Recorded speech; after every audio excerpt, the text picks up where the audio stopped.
Alrighty, guys, there's more than one way to skin a cat. So welcome into the Afterschrock.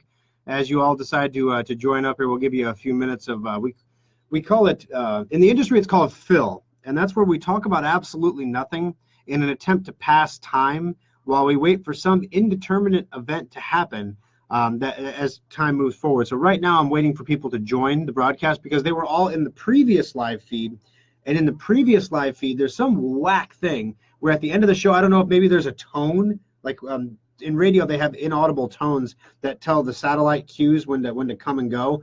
Maybe there's an inaudible tone at the end of the hour, that the bottom of the hour tone that's causing the broadcast to stop streaming when it's run through Facebook directly. So I don't know what the deal is there, but I guess for the Aftershock, we're going to have to do a separate broadcast because that's super duper convenient, right? So anyway, welcome into the Aftershock. We were talking a little bit about autonomous technology and tractors and 5G and stuff like that at the end of the show there. What do you guys think about that? Do you think it's the government's place to build something like a 5G network? Now, private industry will build a 5G network in populated areas where it makes sense, but they're not going to build it in rural areas, and they're not going to spend the money to do it. So if the government does it, they're going to have to take the money from somebody to do it. And then the question is, if there's no return on investment, why are they doing it? So it's kind of a catch-22 there. But on the other hand, the interstate highway systems, you could argue that the interstate highway systems interconnect the large population centers. So even though there's not any direct monetary benefit, in the grand scheme of things, a mile of road built in Nebraska is less productive than a mile of road built in New York, for example. But connecting New York to San Francisco with miles and miles of road has a financial benefit. So you never know. I mean, maybe maybe it is inevitable anyway, but it's interesting because right now we're behind. That's the thing that's so frustrating is other countries have such better technology than we have in place. And a lot of it is because we have a lot of legacy technology. You hear Silicon Valley and you're like, ooh, super awesome technology stuff, right? No, they have the worst infrastructure anywhere. It's all ancient. It was all like super great in the 90s. And then now it's just sad, sad and very coppery. So yeah, it's gotta be revised and updated. And companies are making investments to do some of this work. And I don't know if there's a role for the government to play there or what, or maybe it should just be bridges and roads and stuff. I don't know. But anyway, so welcome to the Aftershock. This is your chance if you have any questions you'd like to ask that maybe weren't, airworthy, something you weren't comfortable asking on the air, or something that maybe was, I don't know, controversial. I don't know. I mentioned Trump on air for the first time in 6 months. So we'll see if my listenership ratings jive through the floor, go through the roof. You can't say anything about Donald Trump without ticking off half your audience, no matter what you say. So it's one of those things where, as a broadcaster, you're just don't. My job here is to talk about technology, and it has nothing to do with Trump. So I'm not going to talk about it anymore.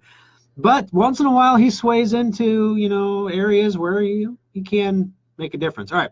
So while I got you on here, just a couple quick questions. If you could type a comment in, I'd like to know about the video quality. We have a very nice Logitech HD dual stereo microphone camera that we're using this morning for the show. Does the video look better than last week? Is it the same as last week? Just curious, because it's a little more to get us all hooked up in the morning, because I can't leave the studio here. I have to literally bring the portable video studio with me and set it up before the show. So I get up 10 minutes extra early every morning just to come in and set it up. So let me know how the camera looks and how everything's working out. If it was just as good with the other camera, we can switch back to that one and with no skin off my back. The other thing that's cool about this camera, I can actually pick up and move. So as you can see here, I'm going to pick up the camera and I can show you the studio. This is where our producer sits. This is where Dennis sits, and he runs the board here. When you call in, this phone right over here is the phone that he takes your calls on, screens your calls. Right over there is where he writes down your phone numbers, okay? And then back over here in my end of the studio, we've got my jacket right there. Also, my backpack. This is what carries the entire audio studio in. Headphones go right in here at the end of the day. This is the call screen where we can basically see who's calling, what they're calling about, what they want to do on the show. Never mind that little password on the screen. No one at KFAB would ever put a password on the screen for a system. That wouldn't be safe. All right. So anyway, so now you had the quick studio tour. Now I'm going to set the camera back up where I had it before, hopefully. We'll see about that. Hey, look at that. Almost the same. Let's see. So you are where Chris Baker is when he does the show. Yeah, pretty much. Pretty much. Yeah, I sit over here. Gary usually sits over here, I think, when he does his show. And yeah, this is where the people who don't work sit. This is where the talkers sit. The workers sit there, or sometimes they're in the fishbowl back here behind me doing their thing. All right. Looks good on this end. Yes, Greg, but does it look better than last week? We're looking for improvements, continuous improvements. So I like the fact that I can move this camera. That's handy. I don't know when I would ever need to move the camera, but I could move it. You know, I just had a random thought, actually. Do you guys remember a show we did like a year and a half, 2 years ago, where there was a guy in Omaha who was building in his garage in Exarban an anti-gravity machine? And he had like little patches made and stuff. Do you remember this guy? I need to find that guy because he was supposed to have his anti-gravity machine done by now. I wonder if he finished it. That'd be pretty cool to find out, wouldn't it? I'm going to have to track that guy down and find him. Let's see. Let's do a Google search because Google knows everything. Anti-gravity Omaha, Nebraska. Not Defy Gravity. That's a bounce house place. Indoor trampoline park, physical fitness, physical therapy. All right, let's do you know that when you do a Google search, you can type what you're looking for, and then you can negative trampoline. How do you spell trampoline? I've never had to write that before. But you can put a minus sign and then the word you don't want to have in the search result, and it'll filter out anything that's in there that's trampoline, for example. All right, we don't need any therapy places, so we're going to negative therapy. And Iowa and Nebraska high schoolers fly quadricopters in anti-gravity. Zero gravity in Omaha, Nebraska. Aerial bombshell. What the heck is that? Miscellaneous items for sale. Oh, it's probably like a zero gravity chair. I'm like, dude, he's selling it now. Oh, let's see. I don't see this anywhere. I know the World Herald did an article on this guy. That's how I heard about it. He was in Exarban. I remember that. Let's see here. Locations. No, I don't know where he's at. Maybe he's not there anymore. I don't know. You were always curious what the round thing was in the window behind me. The round thing? Oh, I don't know what that is. I think it's a clock, actually. Yeah, I think it's a clock, but I've never actually looked. So I think it's a clock, Keith. All right, video is much better, Alice says. Good, thank you. He probably did some secret agency and disappeared the technology. Yeah, it probably was something that was bad, and then it got scrubbed from the internet after that. The question is, how did they scrub the audio of our radio show? Because that's not even coming up either. Interesting, but I've got his patch at home. He had patches actually made, like, you know, the old astronaut patches. And at first I thought they were coasters, and I was like, oh, look, a coaster. He's like, it's a patch. I'm like, oh, sorry.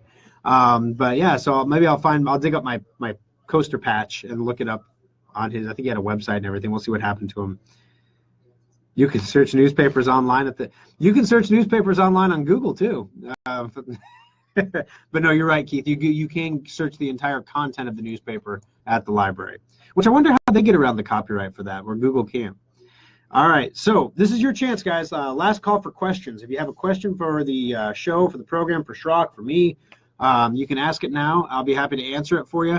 And then we're going to wrap it up here and head on out about our Sunday. So let me know if there's anything that I can answer for you here. I'll give it about 30, 45 seconds for that to filter through the ether of Facebook and onto your computer screens before we go on our way here. Let's see. Exarban flight. Gravity. I don't know.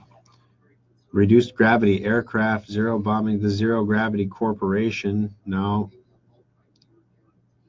A free flying machine, that's not what we're looking for. Aquariums, that's not what we're looking for. It's like this guy got scrubbed. I wonder what happened to him. I mean, you were here for that. Do you remember that we had a guest, a guy came in who was building like an anti-gravity spacecraft? Oh, yeah. What happened to him? I can't find anything about him. He was building it in his garage in Exarban, and now he's gone. Wasn't he some kind of professor or something too? This is like a Wrinkle in Time stuff right here. I mean, this is... Maybe it worked. Maybe it worked. Ooh, where's the off switch? Oh, golly. What was his name? I don't remember. That's the thing. I can't find it. I can't find anything about him. It was it was zero gravity, and it was a teleportation machine, wasn't it? Yeah, well, it was folding space or something. It was like Star Trek stuff. I think he was going like a few minutes into the future, kind of like that insurance or that commercial. Well, you would travel, and I was like, well, how I said you'd run into things. He goes, no, you're not. You're in like a different dimensional thing. You're like going through them or something. I don't know. All right, let's see. Any place to still get Windows XP. I have a specific program that needs XP to run. The computer will not be connected to the internet, obviously. All right, Thomas, there is no place anymore to actually legitimately buy Windows XP. Microsoft does not sell it any longer. With that said, there's a term that I'm going to tell you to Google. Schrock Innovations in no way will be associated with the improper activation, quote-unquote piracy, or theft of any digital software product from any corporation. However, Google search hacktivating, hacktivate, like activate with a hack, hacktivate. And what you basically can do is you can trick a Windows XP installation into thinking it's activated. It's obviously not a great solution. In fact, any computer you can find that has a code on the bottom of it is usually enough to get it activated. One of the things that's been interesting lately is Microsoft has stopped issuing telephone support for activation. So we have a customer in our Papillion Service Center that had a motherboard and a processor and, what else? Motherboard, processor, and power supply all get zapped at the same time. And so we had to replace the motherboard. We got the exact model motherboard because we didn't want to cause any issues with the activation. But we couldn't get the exact model processor. We could get one that was a grade better. So we figured, they won't complain about that. So we got them the grade better, and it tripped the Microsoft activation garbage that said you need to reactivate your copy of Windows. They had Windows 7. They upgraded to Windows 10. It's totally legitimate. They've got the code right there. They paid for it, so no problem, right? Wrong. You go to activate the new Windows 10 now. So if you upgraded from 7 to 10, you go to activate it on that little bit of a hardware change. It said this is a different computer and you can't reactivate it.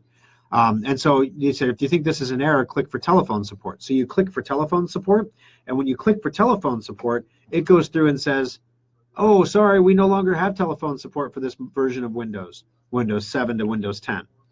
So as a result, you have to get on Microsoft Chat, and it was kind of funny. Dylan had two headsets on because he was on two of their different phone lines, and he reversed the headset so he had one on each ear, and whichever one picked up first. He was on hold for over 90 minutes before anybody picked up the phone to get our customer's Windows activated.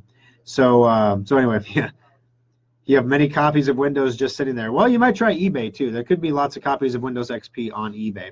All right, guys, time to wrap up the show today. I hope you enjoyed it. I hope it was informative for you. We tried to give everybody a little something that they could take and learn from today. If you have any questions, feel free throughout the week to contact us in the service center, SchrockInnovations.com. Oh, wait, you found it. Where was this? The physicist in Omaha is still working.